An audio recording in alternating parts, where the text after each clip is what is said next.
Boleh saja kita lapang asal itu harga.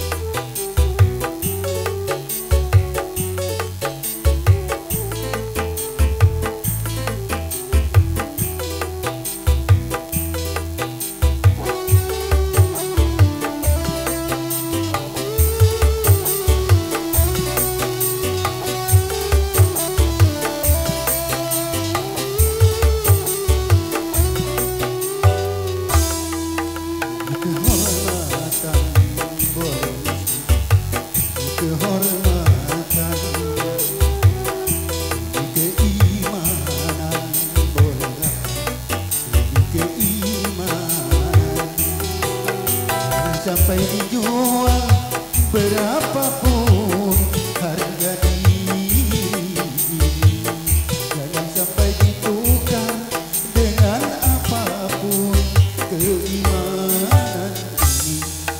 Kehormatan politik, kehormatan keimanan politik,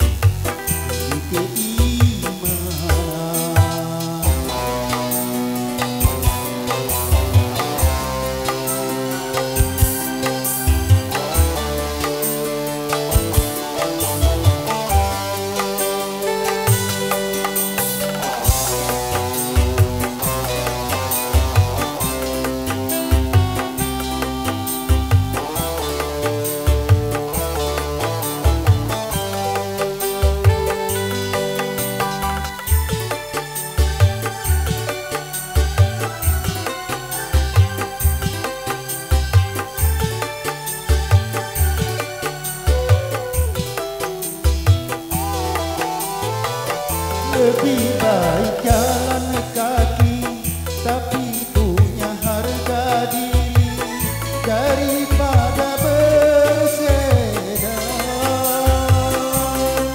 tanpa kehormatan.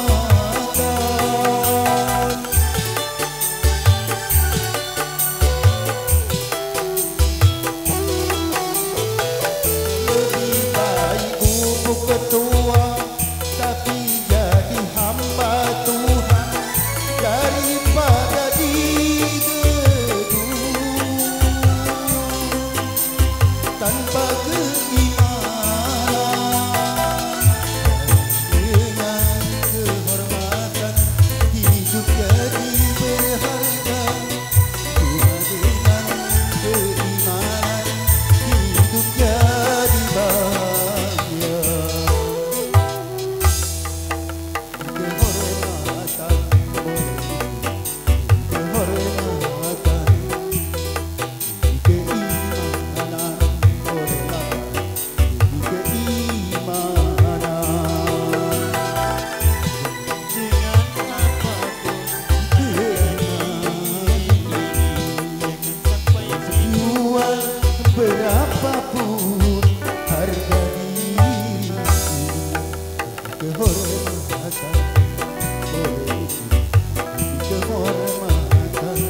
Lebih baik kubuk ketua tapi jadi hamba Tuhan daripada digedung tanpa keimanan. Hanya dengan kehormatan hidup jadi berharga. Cuma dengan keimanan hidup jadi bahagia. Demi kehormatan boleh Gusti, demi kehormatan, demi keimanan boleh abad, demi keimanan. Jangan sampai dijual berapapun harga diri,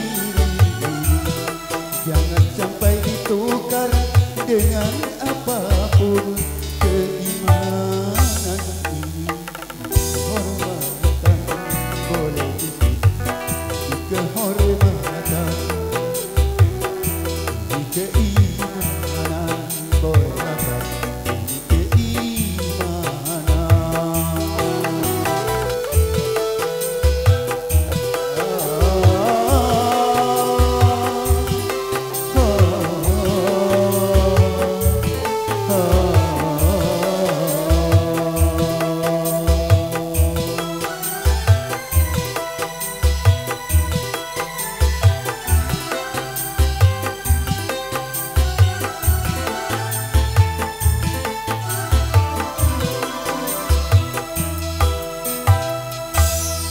Iya, terima kasih. Mudah-mudahan hadirin pada saat terhibur.